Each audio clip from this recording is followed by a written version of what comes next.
informasi ya, yang mana Bu Uswa ini adalah guru bahasa Indonesia seperti itu ya. Baiklah Bu Uswa, terima kasih telah bersempat di mari. Pada kesempatan kali ini ada beberapa hal yang akan saya tanyakan kepada Ibu terkait tentang observasi yang akan dilaksanakan. Adapun yang pertama Bu, apa sih tujuan Ibu melakukan observasi? Tujuan pembelajarannya? Tujuan pembelajaran selaku saya guru bahasa Indonesia, pada pelajaran bahasa Indonesia itu ada tentang teks berita. Jadi yang belum saya pelajari kepada anak-anak tentang teks berita di sini tujuan pembelajarannya adalah siswa itu mampu mengidentifikasi informasi berupa yang terdapat di situ 5W 10H. Nah, 5W itu adalah apa, what, where, when, who, how. Setelah itu siswa mampu mencari data, apakah data itu akurat atau aktual. Cerita itu yang harus dipahami siswa. Tujuan pembelajarannya dua, memahami 5W1H, menganalisis unsur 5W1H. Yang kedua, menganalisis strukturnya, data akurat atau tidak, ataupun aktual atau tidak kalimat infonya. Baik, itu tujuan pembelajaran. Lalu kemudian apa Bu area pengembangan yang akan dicapai oleh anak-anak? Area pengembangannya ya siswa itu memahami informasi berita itu sangat penting di dalam kehidupan sehari-hari. Tanpa dia memahami informasi berita, maka dia tidak memahami wawasan apa yang akan dia sampaikan kepada masyarakat. Ketika masyarakat bertanya sama mereka istilahnya harus update lah informasi terkini yang sedang viral gitu di masyarakat ataupun di secara global. Lalu kemudian pada saat observasi metode apa yang akan digunakan? Saya mengambil metode PBL. Iya, karena di situ menuntut kepada lebih kontekstualnya kepada siswa, pengerjaan datanya kepada siswa. Siswa itu dibentuk secara individu dan kelompok di situ. Lalu setelah itu apa saja media pembelajaran yang akan digunakan? Media yang saya gunakan yang pertama media visual dan audio visual, gambar, video, PowerPoint. Setelah itu Wattpad. Karena dengan hal yang seperti itu mungkin di antara anak tidak semua menguasai ini, jadi saya terapkan beberapa media untuk siswa itu mampu memahami tujuan pembelajaran tersebut. Jadi harapannya dengan media itu mereka bisa mudah mengerti. Lalu kapan nih rencana akan dilakukan proses itu? Insya Allah minggu depan pada hari Selasa tanggal 29 Oktober 2024. Baik, mungkin nanti kita koordinasi aja ya, jadi saya juga bisa ikut di dalam observasi tersebut. Lalu kemudian yang terakhir ini penilaiannya seperti apa asesmennya untuk penilaiannya sebelum saya melaksanakan pembelajaran saya melakukan asesmen diagnostik dulu. Saya mau lihat dulu perkembangan awalnya sebagai pemanasan tentang teks berita. Setelah itu ada asesmen formatif, itu berhubungan dengan kegiatan pembelajaran, itu masih diskusi. Yang terakhir asesmen sumantif, di situ nanti kegiatan hasil presentasi dan proses evaluasi pembelajaran akhir. Nanti ada nilai kelompok, ada nilai individu. Jadi nanti kan saya memberikan kelompok yang terbaik yang mana, yang kelompok yang tidak terbaik kita kasih penghargaan juga sama-sama. Nanti ada juga nilai secara individu untuk dicapai per mata pelajaran masing-masing siswa. Materi tersebut. Berarti lengkap ya, jadi di awal ada penilaian, kemudian di tengah ada juga penilaian formatif. Jadi secara individu mereka punya nilai dan kelompok mereka juga punya. Baiklah Bu Uswa, saya rasa cukup untuk partisipasi hari ini. Semoga nanti kegiatan observasi dapat berjalan dengan baik. Nanti tinggal rekomendasi bagaimana baiknya pada saat minggu depan saat itu. Oke, terima kasih Bu. Assalamualaikum. Salam.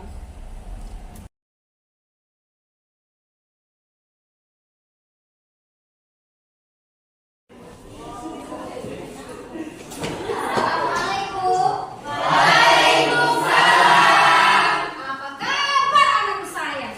Baik. Alhamdulillah, masih senang belajar sama saya ya. Rabbi shrahli sadri wa yassir li amri wahlul 'uqdatam min lisani yafqahu qawli. Rabbi zidni ilman warzuqni fahman. Amin. Siapa yang dapat nomor Siska pertanyaannya? Siska, oke, maju nak. Siska ke depan. Maju. Jangan malu-malu Siska. Gak ada abang sayang di sini.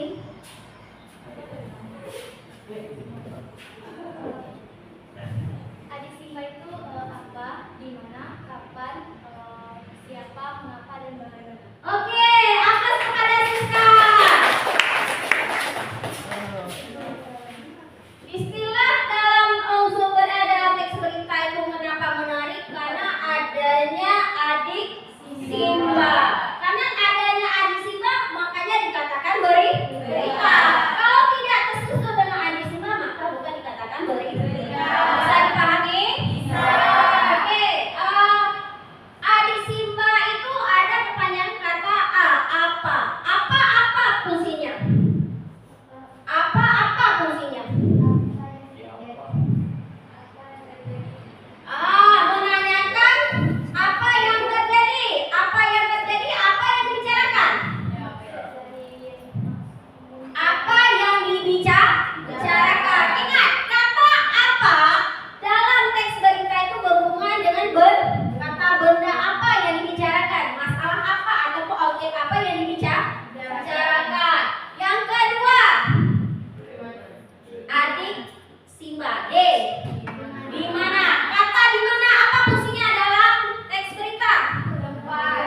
Untuk mengetahui tempat. Contohnya bagaimana? Di mana tempat kejadian. Adik K. Kapan? Pasti berhubungan dengan waktu. S. Siapa? Berhubungan dengan tokoh atau pelaku dalam peristiwa. N.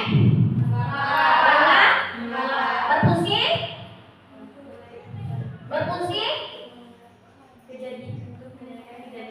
mengapa itu Pak?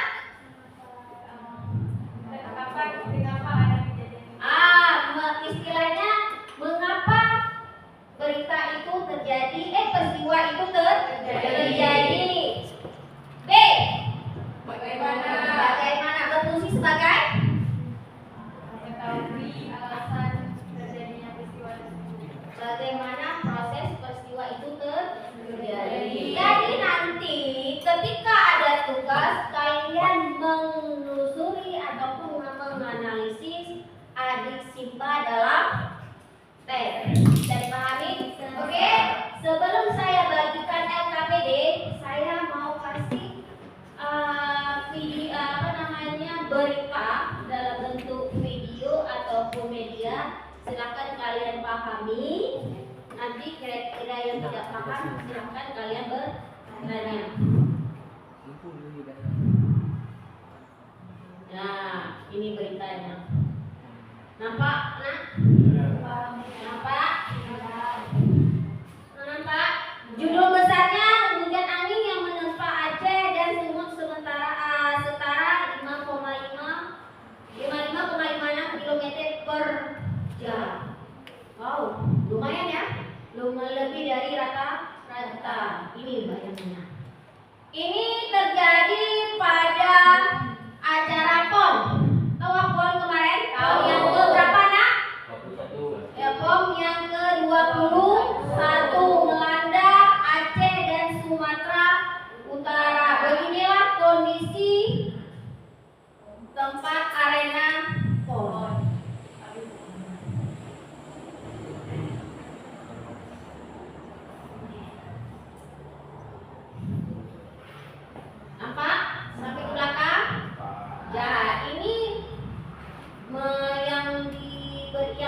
oleh Badan Meteorologi, Klimatologi dan Geofisika. Kalau disingkat BMKG, mengatakan kondisi Aceh dan Sumatera saat ini lagi tidak baik-baik saja.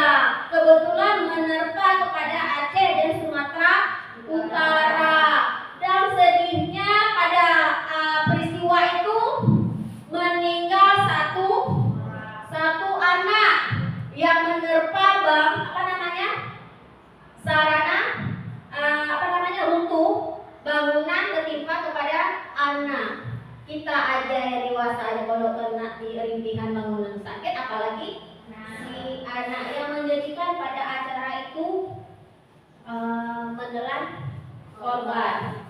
Oke, bisa dipahami? Bisa dipahami? Dalam teks berita ini, adakah nggak mengandung 5W1H? Ya, apa yang dibicarakan pada teks tersebut? Apa yang dibicarakan? Angin yang menerpa. Oke. Di mana kejadiannya? Di mana kejadiannya? Oke, berapa orang menelan korban? Satu orang. Dewasa atau anak? Pada pukul berapa? Pada hari apa? Rabu?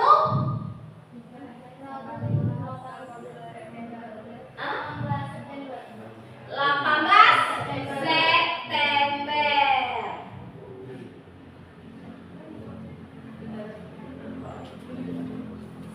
Di mana kejadian itu, Nak? Meninggal si anak, seorang siswa di Aceh apa di Sumatera? Di Aceh. Di mana?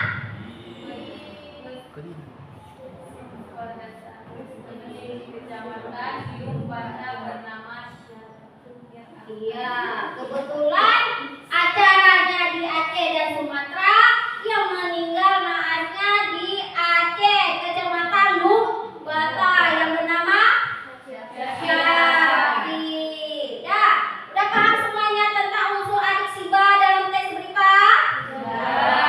Nah, kalau ada unsur, pasti pasangannya ada struktur. Jadi sesusunnya teks berita harus ada kedua-duanya, struktur dan teks dan unsur. Dalam berita itu tersusun ada tiga ya.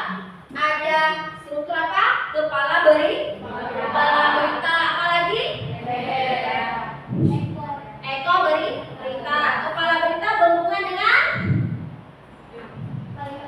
ya kalimat utama dalam teks berita.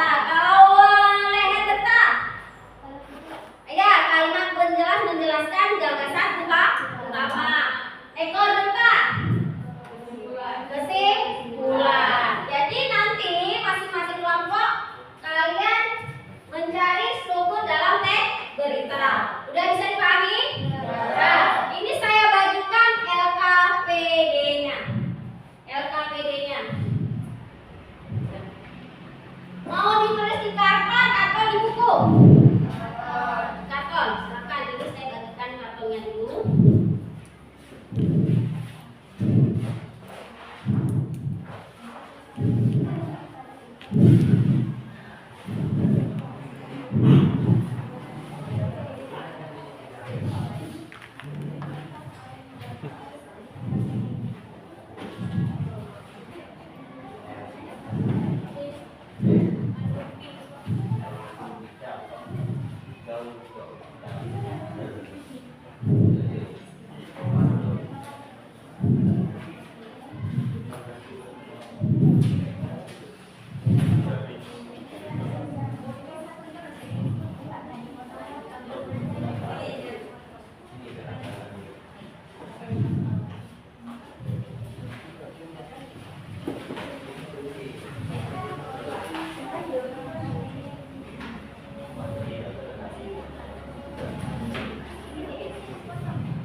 itu yang kalian kerjakan. Jawaban kalian tempelkan di karton sebelum kalian presentasikan.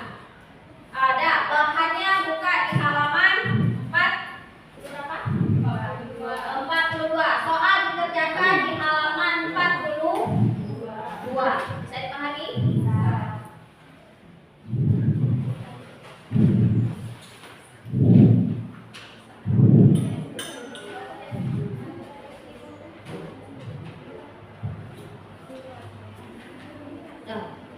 Ada yang mau ditanyakan? Ada yang ditanyakan? Ibu kasih waktu untuk mengerjakan LKPD masing-masing kelompok 15 menit. 15 menit untuk semuanya kelompok.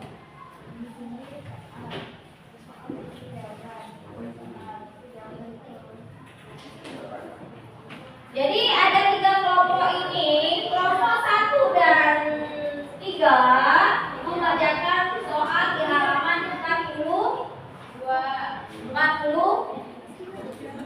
berapa? 42. Sedangkan untuk satu kelompok lagi mengerjakan soal di 3 ya? 40. Oh sorry ya, untuk kelompok 1 dan 3 mengerjakan di halaman 40, sedangkan kelompok kelompok 2 mengerjakan di halaman 42 ya. 40.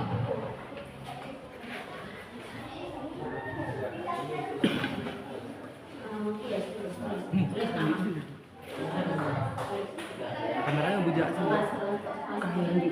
Kelasnya buat kelas 11 ya, kelas 11. Nama peserta kelompoknya di Bek sini. Mati. Jadi bek.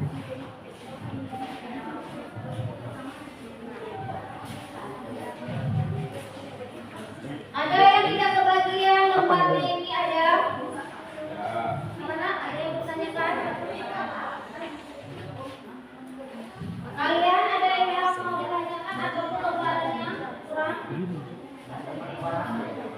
Itu untuk lembar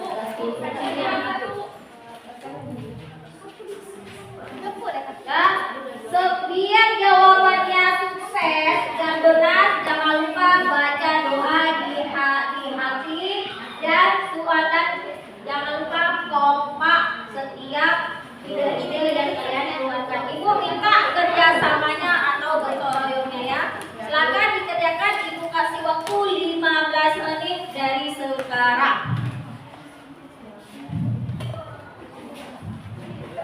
Hal ini juga mendorong perilaku masyarakat untuk berbelanja daring. Tak heran plafon perdagangan elektronik menjadi laris-manis sebagai pilihan masyarakat untuk belanja dan transaksi. Kapan peristiwa para pedagang melakukan usaha memakai konsep go digital terjadi akan saya bacakan sendiri, yaitu terjadi dari Maret sampai November 2020. Mengapa industri kreatif sangat berdampak oleh pandemi akan dijelaskan oleh juru bicara ketiga. Industri kreatif memerlukan pedagang yang datang ke tempat usaha atau pertunjukan agar dapat melihat hasil karya atau produk pelaku usaha. Selama masa pandemi terhadap pembatasan kerumunan dan perjalanan sehingga para calon pedagang tidak dapat mengakses produk pelaku usaha. Apa hubungan antara pandemi dengan penghasilan para pedagang industri kreatif akan dibacakan oleh juru bicara 4. Baik, pembatasan jam buka usaha, pembatasan perjalanan untuk mencegah semakin parahnya pandemi mengakibatkan tidak ada pelanggan yang dapat membeli produk pelaku usaha industri kreatif. Karena tidak ada transaksi pembelian, omset para pedagang menurun drastis dan produk pun menumpuk tidak terbeli. Bagaimana tanggapan kami terhadap tindakan para pedagang untuk beralih ke penjualan dengan platform digital akan dibaca oleh juru bicara 5. Iya. Tindakan para pedagang untuk beralih ke penjualan dengan platform digital adalah suatu hasil kreativitas dan keberadaan pelaku usaha UMKM. yang baik untuk dicontoh. Jadi, kesimpulan kami di sini adalah para pelaku usaha UMKM dapat bertahan dan meningkatkan penghasilan mereka di tengah masa pandemi dengan mengadopsi strategi Go Digital. Baik, sekarang kami mengajukan sesi pertanyaan. Apakah ada yang ingin bertanya? Ada. Apakah kepanjangan UMKM? Baik, saya akan membacakan jawaban dari kelompok 1. Kepanjangan dari UMKM adalah usaha mikro, kecil, dan menengah. Ada yang ingin bertanya lagi? Enggak. Sudah cukup ini. Sudah, Bu. Cukup sekian, terima kasih. Sebelum saya akhiri, saya masih ada pantun. Pak Taufik menjahit kopiah. Cakep. Kopiahnya dijahit bergu yang utuh. Cakep. Wabillahi taufik wal hidayah. Cakep. Assalamualaikum warahmatullahi wabarakatuh. Mendapatkan ilmu dan wawasan. Jadi semua yang diberikan oleh guru semuanya memiliki manfaat. Sebelum kita tutup, jadi untuk pertemuan selanjutnya kita membicarakan tentang membuat teks berita. Artinya siswa itu menulis teks berita dengan disusun dengan kerangka-kerangkanya dulu baru bisa ditulis. Nah, sebelum kita tutup lagi, kita sama-sama mengakhiri dengan membaca doa. Seperti biasa kepada ketua kelas memimpin doa.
Terima kasih kepada Lutfi sudah memimpin doa untuk semoga apa yang kita baca dari hari ini mendapatkan perubahan dan selalu menjadi manusia memanusiakan kepada diri sendiri dan kepada orang lain. Seperti biasa nak, sebelum kalian pulang, beresin dulu segala kelengkapan di atas meja, dimasukkan dalam tas, jangan ada yang ketinggalan. Nanti kalau ketinggalan repot itu kamu besok lagi beraktivitas. Tetap semangat. Semangat. Tepuk tangan sekali lagi. Terima kasih semuanya nak ya. Ada yang ditanyakan lagi? Ada yang mau berikan hiburan-hiburan? Ada? Ya wajahnya pada tegang ya, capek, panas ya. Udah.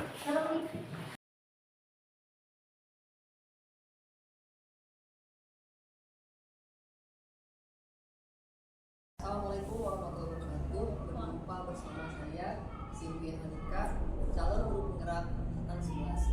Pada kesempatan kali ini saya ditemani oleh Ibu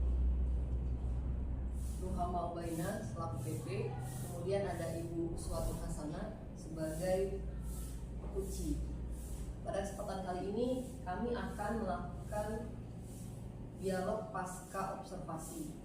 Baiklah, tujuan percakapan pasca observasi kali ini adalah untuk mengevaluasi observasi yang telah dilakukan. Bagaimana Ibu Uswatul? Sudah siap? Alhamdulillah. Bagaimana? Saya nggak siap harus siap. Gimana kabarnya Bu Ruhama? Alhamdulillah sehat. Gimana dengan Silvi? Alhamdulillah saya juga sehat. Ya. Semua sehat juga ya? Alhamdulillah sangat sehat. Baiklah, kita mulai Bu ya. Jadi bagaimana nih perasaan Bu Uswa setelah melakukan observasi kemarin? Alhamdulillah setelah melakukan observasi ini banyak tambahan-tambahan ilmu yang saya terapkan kepada siswa, pertama dari pendekatan siswa, kemudian pembelajarannya, tujuan pembelajarannya, sarana prasarana yang harus saya hukum dengan materi-materi yang saya ajarkan, serta asesmen yang saya berikan kepada siswa. Jadi perasaannya alhamdulillah Ada keanekaragaman yang terjadi di antara saya dengan siswa seperti itu. Jadi bisa Ibu Uswa ceritakan bagaimana tahapan-tahapan pada saat observasi kemarin, tahapan pembelajaran ini? Tahapan-tahapan yang saya lakukan di situ, saya melihat dulu karena kan siswa itu tidak sama ini karakteristiknya ataupun kompetensinya. Jadi saya pahami siswa dulu bagaimana, baru saya buat sebuah tujuan pembelajaran. Tujuan pembelajaran saya pilih dulu TKO-nya. Dari situ baru saya buat tujuan pembelajaran apa? Karena kebetulan saya ambil materi tentang menemukan informasi pada teks berita. Jadi kalau masalah teks berita kan pasti hubungan dengan 5W1H. Jadi saya buat dulu apa yang menjadi pertanyaan, saya masukkan ke dalam KKO dan saya buatkan, baru saya bisa membuat tujuan pembelajaran. Setelah itu saya lihat membuat asesmennya. Jadi saya lakukan asesmennya. Asesmen di awal saya lihat semacam pretest itu, semacam 2 pertanyaan untuk kemunculan ini, pemanasan pemikiran si siswa.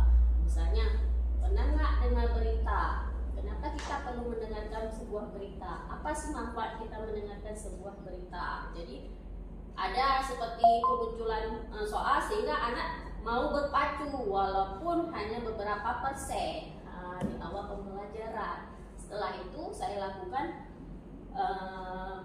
memberikan materi. Setelah saya memberikan materi, saya bagikan kelompok. Kelompok itu dalam bentuk metode PBL.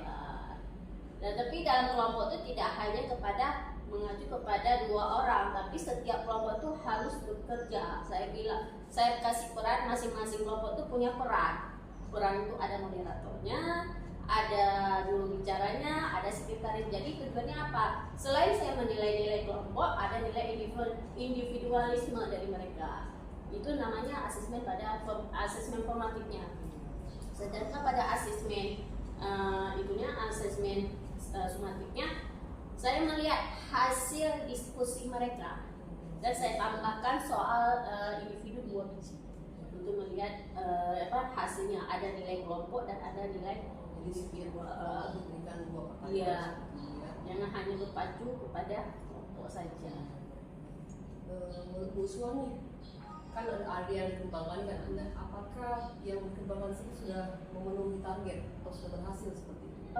Kalau dari segi pemenuhan target, namanya anak ya, ada yang termotivasi dan ada tidak gitu. Jadi 50% termotivasi, 50% belum termotivasi. Mungkin materinya mungkin tidak kurang ya, atau bukan kurang, maksudnya tidak semua anak tuh suka materi itu. Kalau kita sadari tanpa ada materi berita itu kita kan tidak tahu informasi, kita bilang, karena puncaknya sebuah berita mengupdate sebuah informasi yang ada di kehidupan kita.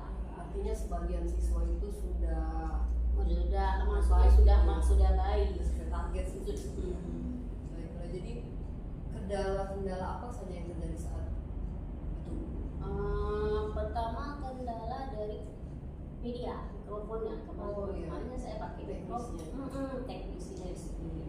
Sarana ya untuk pengeras suara gitu. Kenapa? Saya pikir sekarang ini kalau dengan pengeras suara itu menjadi siswa tuh lebih menyukai apa yang kita bicarakan gitu. Tapi kalau suara kita itu kurang ini, ya anak-anak nggak sepele gitu. Walaupun kita ngomong yang berilmu, kalau suara itu sangat menentukan bagi saya.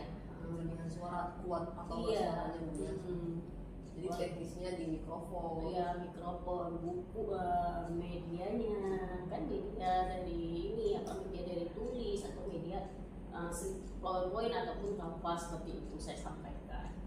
Jadi kendalanya teknis ya. Jadi Kalau kendala di siswanya bagaimana? siswanya itulah apa namanya, kadang-kadang mengharap kepada orang yang pintar saja.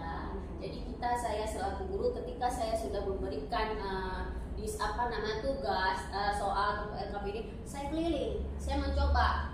Karena apa? Melihat apakah anak satu dengan satu lain saling membutuhkan nggak materi yang kita sampaikan. Jadi saya lihat keliling sejauh mana mereka itu butuh dengan materi itu. Jadi untuk siswa kan setelah ada kendala teknis dari mikrofon, media, kendala dari siswa, apa sih yang akan berencana siswa ke depan untuk perbaikan dari kendala tersebut? Jadi untuk ke depan bisa lebih baik. Ya, yang pertama pada diri saya dulu. Saya harus banyak melakukan pelatihan diri dari webinar, di YouTube ataupun kerjasama dengan rekan-rekan yang ada di sekolah gitu. Jadi setelah itu saya mengambil sebuah kesimpulan, baru saya mau targetkan kepada siswa gitu. Saya buatkan prakteknya di siswa. Jadi saya kerjasama dulu kan, baik secara saya dari individu dari media sosial ataupun dengan kawan-kawan. Artinya dengan pelatihan yang dilakukan berdampak pada siswa. Iya. Ya. Lalu kira-kira kapan nih Bu Swa akan melakukan perbaikan tersebut? Perbaikan itu ya misalnya materi ini sudah selesai, ini kayak gini. Nanti materi selanjutnya saya harus lebih kepada membuat statement gitu dari segi pemilihan KKO dulu ya di ruang pembelajaran. Jadi baru bisa saya lebih menariknya kepada siswa. Jadi apakah dimulai dari sekarang sampai ke depan gitu. Walaupun tidak maksimal nantinya, yang penting sudah berusaha. Baik. Jadi berarti artinya saya dapat menyimpulkan bahwa untuk materi ke depan siswa akan melakukan perbaikan ya dengan misalnya pelatihan. Bagaimana Bu untuk kendala teknis lagi? Tentunya kan pasti harus ada diperbaiki seperti itu. Kalau misalnya dari kita harapkan dari sekolah kan tidak maksimal, semua guru kan mau.